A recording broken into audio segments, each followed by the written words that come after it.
ఓం శ్రీ సద్గురు చరణారవిందాభ్యాం నమః. ఓం శ్రీ గణేశ శారదా సద్గురు మంగళమూర్తిభ్యో నమః. ఓం నమో భగవతే వేదవ్యాసాయ నమః. ఓం నమః ప్రణవార్థాయ శుద్ధ జ్ఞానైకమూర్తయే నిర్మలాయ ప్రశాంతాయ దక్షిణామూర్తయే నమః. ఓం ఈశ్వరో గురురాత్మేతి మూర్తిభేద విభాగినే వ్యోమవద్వ్యాప్తదేహాయ దక్షిణామూర్తయే నమః. శ్రీ గురుగీత తృతీయోధ్యాయము. ఈ శాస్త్రము అంటే ఈ గురుగీత శాస్త్రము ఏ విధంగా ప్రారంభించింది, ఏ విధంగా ముగించబోతున్నది అంటే ఉపక్రమోపసంహారాలతో కూడుకొని సమగ్రంగాను ఉన్నది, సంగ్రహంగాను తెలియజేసింది. కాబట్టి ఇదే విషయము పరమేశ్వరుడు పార్వతీమాతకు తెలియజేస్తూ అంటూ ఉన్నాడు, ఓ దేవి, ఈ గురుగీత శాస్త్రము అనేటువంటిది సంగ్రహంగా చెప్పాను, సవివరంగా కూడా నాకు నా చేత నీకు చెప్పబడింది. అయితే ఇది సకల వేదార్థ సారమై ఉన్నది. ఏ చతుర్వేదాలు ఉన్నాయో వాటి యొక్క సారమంతా జ్ఞానాన్ని సంగ్రహంగా తెలుసుకోండి. ఆ జ్ఞానం ద్వారా ఎవరి యొక్క రకాన్ని వారు తెలిసి ఆ రకాన్ని వారు సర్వసాక్షిత్వ స్వరూపంలో సాక్షాత్కారాన్ని పొందండి. బ్రహ్మానుసంధానం ద్వారా పరబ్రహ్మతత్వమునందు పరిడి వెళ్ళండి అని చెబుతూ అటువంటి పరివ్యాప్తమయ్యేటువంటి స్థితిని తెలియజేసేటువంటిది ఈ గురుగీతాసారము. ఈ గురుగీతాసారాన్ని గురించి ఉపదేశించినటువంటి ముఖ్యమైనటువంటి సారాంశం ఏమిటంటే, సంసార సాగరంలో మునిగిపోయి ఉన్నటువంటి వారిని గురుగీతా శాస్త్రము తేల్చివేస్తుంది, ముక్తి మార్గాన్ని చూపిస్తుంది. సంసార దావాగ్ని చేత పరితపిస్తున్నటువంటి వారికి పరమశీతలమైనటువంటి ప్రసన్నమైనటువంటి జ్ఞాన మార్గాన్ని మార్గదేశకత్వాన్ని ఉపదేశిస్తుంది. ఇంకా అజ్ఞానము అనే మహాసర్పము చేత కరవబడినటువంటి వానికి మరి ఇది శ్రీ గురుగీతా శాస్త్రము అనేటువంటిది మహా ఔషధంగా పనిచేస్తూ ఉన్నది. ఇంకా అజ్ఞానము అనేటువంటి చీకటిలో గ్రుడ్డి వారే ఏ వస్తువును కనలేక ఉన్నటువంటి వారికి కాంతివంతమై వెలుగు రూపమై అమృతప్రాయమైనటువంటి స్థితిని కలగజేసేటువంటి అజ్ఞానాంధకారాన్ని తొలగించి జ్ఞానమయులను చేసేటువంటి స్థితి శ్రీ గురుగీతా శాస్త్రము ద్వారానే సాధ్యపడుతుంది. ఇంకా కూడా భ్రాంతి చేత తమ తత్వాన్ని తాము ఎరుగలేక తాను కాని వస్తువును తాను అని భ్రమించేటువంటి దీన స్థితిలో ఉన్నటువంటి జనులకు ఈ శ్రీ గురు చరణారవింద సేవనము అనేటువంటిది మిక్కిలి ఆవశ్యకము. ఆ సేవనము ద్వారానే వాడు శ్రీ గురుగీత శాస్త్రం యొక్క అర్థాన్ని చక్కగా శ్రవణం చేయగలుగుతాడు, మననం చేస్తాడు, నిధిధ్యాసన కార్యక్రమం చేపడతాడు. అందువలన శ్రీ గురు చరణారవింద సేవనము చేసి ఎల్లప్పుడూ కూడా శ్రీ గురుమూర్తిని గురించే స్మరణ చేస్తూ ఆయనను గురించే ఏకాగ్రమైనటువంటి ధ్యాన అనుష్ఠాన అభ్యాసాల ద్వారా ఏకత్వము అంటే ఏకాంతమైనటువంటి విషయము, సర్వవ్యాపకమైన పరబ్రహ్మములో ఐక్యము చెందేటువంటి మొదలైన మోక్షము చెందేటువంటి విషయాలు అన్నీ కూడా శ్రీ గురుగీతా శాస్త్రము అనేటువంటిదే ఇస్తూ ఉన్నది. ఆ ఇచ్చేటప్పుడు ఎంతో అనన్యమైనటువంటి భక్తి శ్రద్ధ శ్రీ గురుమూర్తి యొక్క మరి చరణాలపై ఉంచి శ్రద్ధ విశ్వాసము ఉంచినటువంటి వాడు మాత్రమే శ్రీ గురుతత్వాన్ని పొందగలుగుతూ ఉన్నాడు. అయితే అందుకని మోక్షాన్ని ఇచ్చేవి అయి ఉన్నటువంటి శ్రీ గురుగీతా శాస్త్రము కాబట్టి శ్రీ గురు చరణార విందాలను ఎల్లవేళలా కూడా శరణం పొందాలి. అన్యదా శరణం నాస్తిత్వమేవ శరణం మమ తస్మాత్ కారుణ్య భావేన రక్ష రక్ష గురుత్తమ. ఓ గురుదేవ, ఓ గురుత్తమ, నీవు తప్ప నాకు ఇంకెవ్వరూ శరణ్యం లేరు. నన్ను రక్షించి నన్ను ఉద్ధరించు, నన్ను పాప పంకెలమైనటువంటి ఈ యొక్క సంసార వారధి నుండి దాటించి పరమాత్మతత్వం వైపుకు నన్ను పయనింపజేయు అని ప్రార్థించాల. అలా శరణు పొంది శ్రీ గురుతత్వాన్ని తెలుసుకోవాలి. అంటే గురుతత్వము అంటే పరమాత్మ తత్వమే అని తెలిసినప్పుడు మాత్రమే అటువంటి అనన్యమైన భక్తితో వాడు ప్రణమిల్లుతాడు, వాడు శరణాగతుడే అవుతాడు. ఈ విధంగా గురుతత్వాన్ని తెలుసుకొని తదేక నిష్ఠుడై అంటే దాని పట్ల ఒకే నిష్ట కలిగి ఉండాలి అనేటువంటి విషయాన్ని తెలియజేస్తూ, ఇదే కదా శ్రీ గురుగీతా శాస్త్రం యొక్క రహస్యము. అసలు గురుగీతా శాస్త్రంలో చెప్పబడినటువంటి రహస్యం ఏంటి అంటే, వాడు ఎల్లవేళలా కూడా అనన్యమైనటువంటి భక్తితో శ్రీ సద్గురుమూర్తి యొక్క చరణార విందాల మీద వాడు శరణాగతుడై ఉన్నటువంటి వానికి, ఇక వాడు తదేక నిష్టను కలిగి ఉన్నటువంటి వానికి గురుతత్వం గురించి తెలిసిపోతుంది. అలా అంటే ఈ గురుగీతా శాస్త్రము బోధించేటువంటి విషయం కూడా అదే. దానిలో ఉన్నటువంటి తెలుసుకోవలసినటువంటి మర్మము, రహస్యము కూడా అదే. కాబట్టి ఇంకా సంగ్రహంగా చెప్పవలసింది ఏమిటి అంటే, అమృతంతో నిండిపోయిన విజ్ఞానముతో మరి మొత్తం అమరి ఉన్న ఆనందముతో నిండిపోయినటువంటిది శ్రీ గురుదేవుని యొక్క పాదార విందమే కదా. అమృతమయము అంటే చావు లేనటువంటివి. చావు లేకపోతే పుట్టుక రాదు, పుట్టుక లేకపోతే చావు రాదు. అప్పుడు అమృతప్రాయమైనటువంటి సర్వవ్యాపకమునందు వాడు పరివ్యాప్తమవుతాడు. ఆ విధంగా అది దేనివల్ల సంభవిస్తుంది? విజ్ఞానముతో నిండిపోయినప్పుడు. జ్ఞానము అంటే తెలియబడేది, విజ్ఞానము అంటే అనుసరించి అనుభవించేది. ఈ అనుభవం యొక్క తాత్పర్యం ఏమిటి అంటే ఆనందమయము. ఆనందముతో నిండిపోయి ఉన్నటువంటి శ్రీ గురుదేవుని యొక్క పాదార విందాలను ఆశ్రయించినప్పుడు మాత్రమే ఎవరైతే సంసార సంతప్త హృదయులై ఉంటారో వారిని ఉద్ధరించేటువంటి పరమ శరణ్యం ఏమై ఉన్నది అంటే శ్రీ గురుదేవుని యొక్క పాదార విందమే అని తెలియజేస్తూ, గురురాజపదం త్యక్త్వా నాయాత్యాత్మ పదం శివం తదేవ శరణం పుంసాం భక్తానాం వీతరాగిణం. భక్తుల యొక్క హృదయంలో ఉన్నటువంటి విరక్తి, ఏ విరక్తి? జగత్ సంబంధమైన దృశ్య సంబంధమైనటువంటి ఆసక్తిని పూర్తి స్థాయిలో నశింపజేసేటువంటిది శ్రీ గురుదేవుని యొక్క కరుణాపూరితమైనటువంటి ఆ అనుగ్రహము చేతనే వానికి ఆ వీతరాగినం అంటే ఆ హృదయ ప్రక్షాళనం జరిగినప్పుడు పరమాత్మ తత్వాన్ని అంటి ఉండి దేహలోక సంబంధమైన విషయాల పట్ల వాడు అనాసక్తితో కూడి ఉండేటువంటి విషయం అని చెబుతూ, అంటే శ్రీ గురుదేవుని యొక్క పాదార విందాలు ఏవైతే ఉన్నవో అవి సంసారంలో తప్పించేటువంటి హృదయం కలిగిన వారి బాధలకు అది శీతలమైనటువంటి పరమశరణ్యమే అయ్యున్నది అని చెబుతూ, అంటే ఏ విధంగా చెప్తూ ఉన్నారు అంటే తాను చెప్పుచూ ఉన్నటువంటి గురుగీతా శాస్త్రాన్ని ఇంకా ఉపసంహరింపబోచు తెలియజేశారన్నమాట అని చెబుతూ, అంతేకాదు బహుజన్మ కృతాత్ పాపాదయమరోధాన రోచతే జన్మబంధ నివృత్త్యర్థం గురుమేవ భజేత్ సదా. చాలా కాలం నుండి కూడా వ్యాధి చేత పీడింపబడేటువంటి వానికి ఔషధం కూడా రుచింపదు. ఏ విధంగా?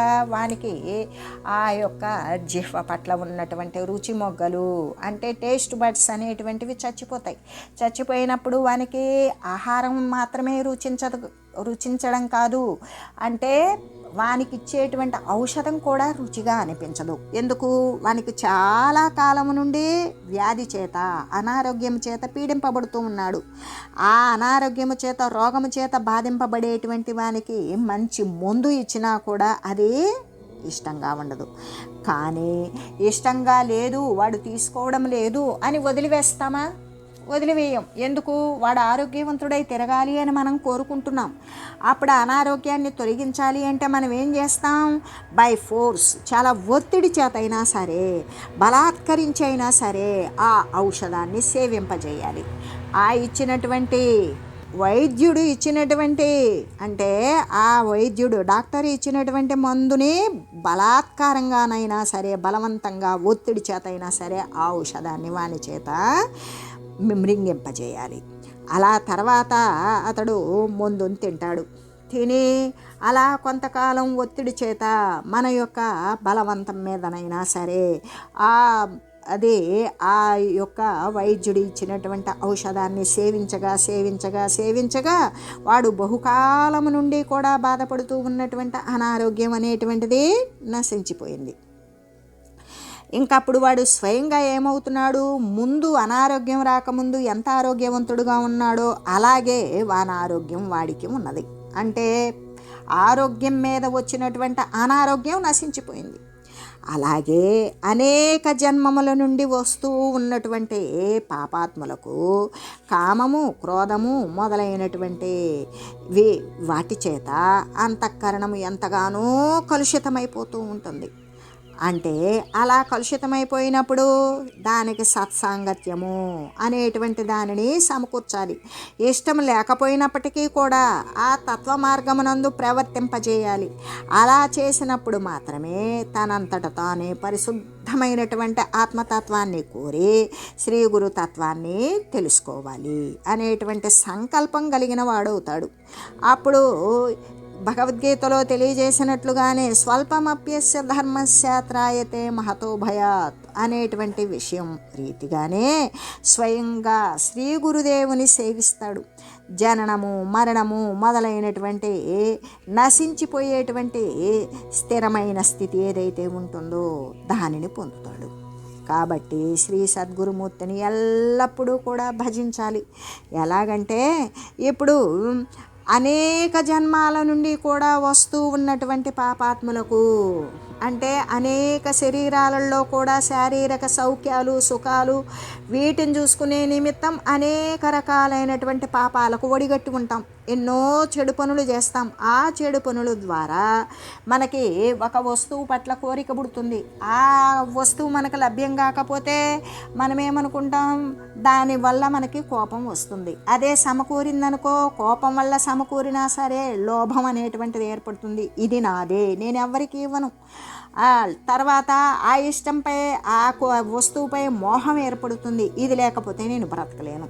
ఇది ఇక మోహం. తర్వాత మదం. ఏమని, ఇది నేను మాత్రమే సాధించాను, ఇక నేను తప్ప ఇంకెవరు సాధించలేరు అనేటువంటి మత్సరం. ఈ విధంగా ఏర్పడినప్పుడు అంటే వాడు అర్షడ్ వర్గాలకి ఎప్పుడైతే లోబడిపోతాడో దాని ద్వారా అంతఃకరణము అంటే ఈ మనోబుద్ధి చిత్తాహంకారాలు అనేక శరీరాలలో ఉన్నప్పుడు వానికి అదంతా కూడా కలుషితమైపోతుంది. ఆ కలుషితం దృఢపడిపోతుంది. ఎందుకు, అనేక దేహాలలో కూడా వాడు అదే కామక్రోధాల వేగంతో అరికట్టడం అనేటువంటిది లేకుండా ఆ ప్రవాహ వేగంలో కొట్టుకుపోయినటువంటి శరీరాల ఉపాధి యొక్క హెచ్చు తగ్గుల ఉపాధుల వ్యత్యస్త భేదము చేత వాడు ఉపాధులను పొందుతూనే ఉన్నాడు. ప్రతి ఉపాధి నందు చేసేటువంటి పాప పంకిలమైన చెడు కర్మ చేత వాడు ఆ యొక్క అరిషడ్ వర్గాలలో ఆ కామక్రోధాల వేగము చేత అంతఃకరణము, మనోబుద్ధి చిత్తాహంకారాలు అనేటువంటివి కలుషితమై మలినమైపోయి ఉంటాయి. అవన్నీ కూడా మరి ఎలా పోవాలి అంటే అవి ఒక్కసారి పోతాయా? మనకి చాలా కాలం కనుక దీర్ఘ వ్యాధిలో ఉన్నప్పుడు మరి ఎక్కువ సమయమే మనం ఔషధాలు వాడితేనే దీర్ఘకాల వ్యాధి అనేటువంటి తగ్గుతుంది.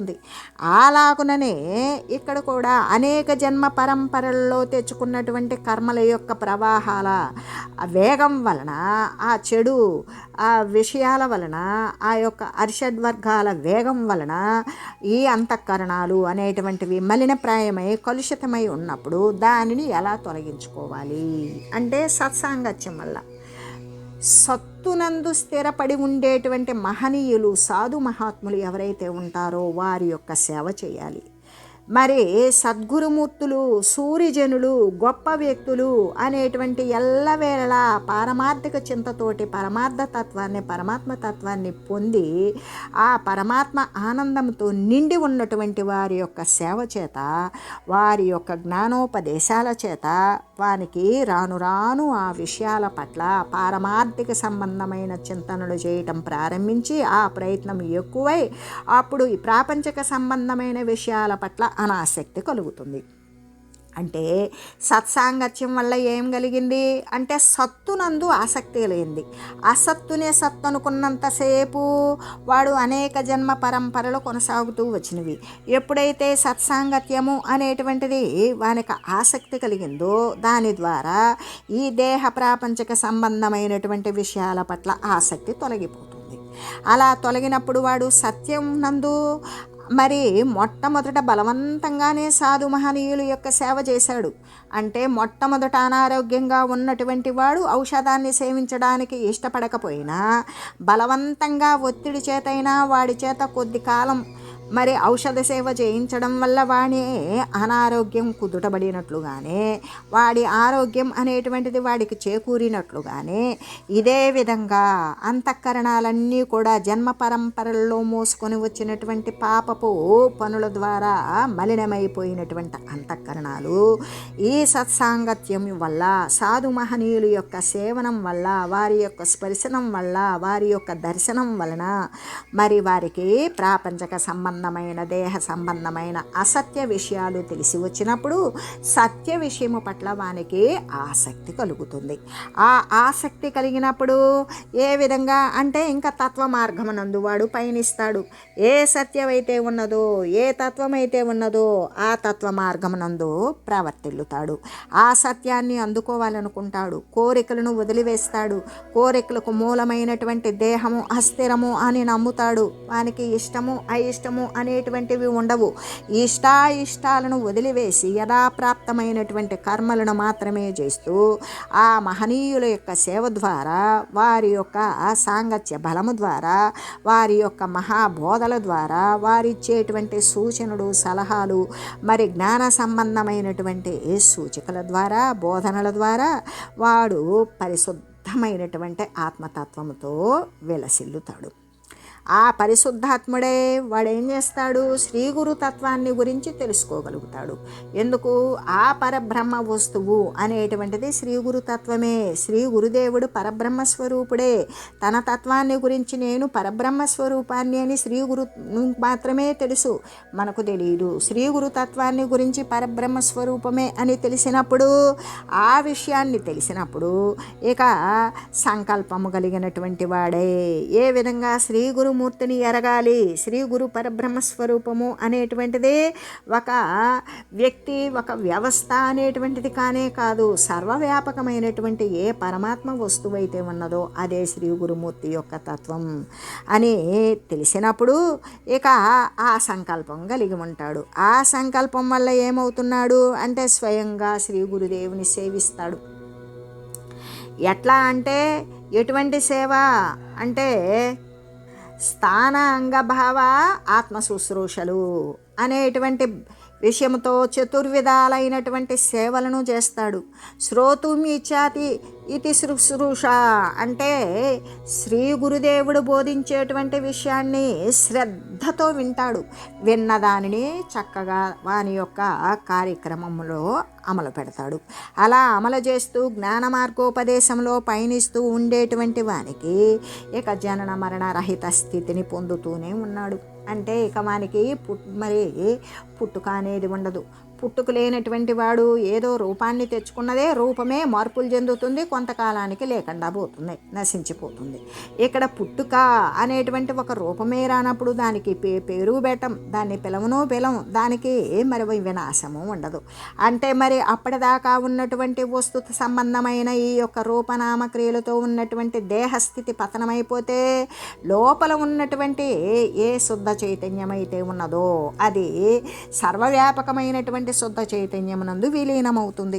తాను మళ్ళీ కూడా జనన మరణ రహిత స్థితిని పొందుతూ ఉన్నాడు. కాబట్టి అటువంటి స్థితిని పొందింపజేసేటువంటి శ్రీ సద్గురుమూర్తిని ఎల్లప్పుడూ కూడా భజించాలి, కీర్తించాలి, స్మరించాలి, స్మరణ చేయాలి, ఈ విధంగా ధ్యానించాలి. ఇలాగా నవవిధ భక్తులతో కూడా అనన్య శరణత్వ తత్వంతో ఇక వాడు అంతకు మించి మరొకటి లేదు అని శ్రీ సద్గురుదేవుని భజించాలి అని చెబుతూ, ఎలాగంటే దీనికే మనకి ఒక ఉపనిషత్ విషయం కూడా తెలియజేస్తూ ఉన్నది.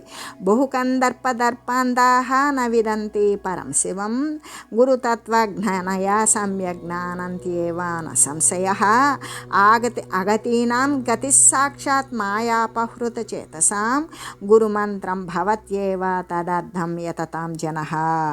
అంటే ఇటువంటి విషయాలు అన్నీ కూడా స్వయంగా శ్రీ గురుదేవుని సేవించినప్పుడు మాత్రమే జనన మరణ రహిత స్థితిని పొందుతూ ఉన్నాడు అనే విషయాన్ని తెలిసినప్పుడు ఎల్లవేళలా మనస వాచ కర్మణ త్రికరణ సహితంగా త్రికరణ శుద్ధిగా కూడా ఎప్పుడైతే శ్రీ గురుమూర్తిని ధ్యానిస్తూ భజిస్తూ కీర్తిస్తూ ఉంటాడో త్రికరణ సహితంగా త్రికరణ రహితంగా అయిపోతాడు అని చెబుతూ, అంతేకాదు ఏ విధంగా అంటే పాపాత్ముల యొక్క గతిని ఈ విధంగా తెలియజేస్తూ, అంటే ఎంత పాపాత్ములైనా సరే సత్సాంగత్యం వల్ల సాధుజన యొక్క సేవ ద్వారా గురు పరబ్రహ్మస్వరూపము యొక్క సేవ ద్వారా వారిని వారు ఉద్ధరించుకుంటున్నారు. పాపాత్ములు సైతం కూడా ఉద్ధరింపబడుతూ ఉన్నారు అని తెలియజేస్తూ, అహమేవ జగత్ సర్వం అహమేవ పరం పదం ఏతజ్ఞానం యతో భూయాత్తం గురుం ప్రణమామ్యహం. అంటే ఈ జగత్తంతా కూడా ఏమై ఉన్నది అంటే పరబ్రహ్మస్వరూపమే అయి ఉన్నది. ఎందుకు? ఏకరసమాత్రమైనటువంటి పరబ్రహ్మస్వరూపము అద్వితీయమైనది, ద్వితీయం నాస్తి, రెండవది లేనిది అనే కదా చెప్పుకోవడం. అంటే ఈ జగత్తు ఏమై ఉన్నది అంటే పరబ్రహ్మస్వరూపమే అయి ఉన్నది. ఎందుకు? పరబ్రహ్మము కంటే భిన్నమైనటువంటి వస్తువు ఆవగించంతా కూడా లేనే లేదు. కాబట్టి మరి నేను పరిపూర్ణతత్వమైనటువంటి గురు బ్రహ్మస్వరూపాన్ని, అప్పుడు అటువంటి జగత్తంతా గురు పరబ్రహ్మస్వరూపమే అయినప్పుడు నేనెవరు? నేను కూడా పరిపూర్ణతత్వమైనటువంటి గురు బ్రహ్మస్వరూపాన్ని నేను కూడా అయ్యున్నాను. ఎందుకు? రెండవ వస్తువు లేదు. మళ్ళీ నేను ఇక్కడ ప్రత్యేకమైన నీవని నేనని మరి వాడని ఇదని ఇన్ని రకాలు చెప్పుకోవడం అనేటువంటిది భిన్నత్వాన్ని ఆపాదించడమే. ఎప్పుడైతే జ్ఞానమాత్రము చేత శ్రీ సద్గురుదేవుని యొక్క కరుణా ప్రభావము చేత జగత్తంతా గురు పరబ్రహ్మస్వరూపమే అని తెలిసినప్పుడు నేను నీవు వాడు అది సర్వేక సమస్తము కూడా గురు బ్రహ్మస్వరూపమే అయ్యున్నది అని తెలియజేస్తూ, అంటే మరి ఇప్పుడు నా యొక్క అఖండమైనటువంటి జ్ఞానతత్వం ఏమై ఉన్నది? అది కైవల్యమే ఉన్నది, అంతకుమించి మరొకటి కానే కాదు అని తెలియజేస్తూ, ఓం మంగళం శ్రీ గురుదేవాయ మహనీయ గుణాత్మనే సర్వలోక శరణ్యాయ సాధురూపాయ మంగళం. ఓం లోక సమస్త సుఖినో భవంతు. ఓం శ్రీ సద్గురు పరబ్రహ్మార్పణమస్తు. ఓం తత్సత్.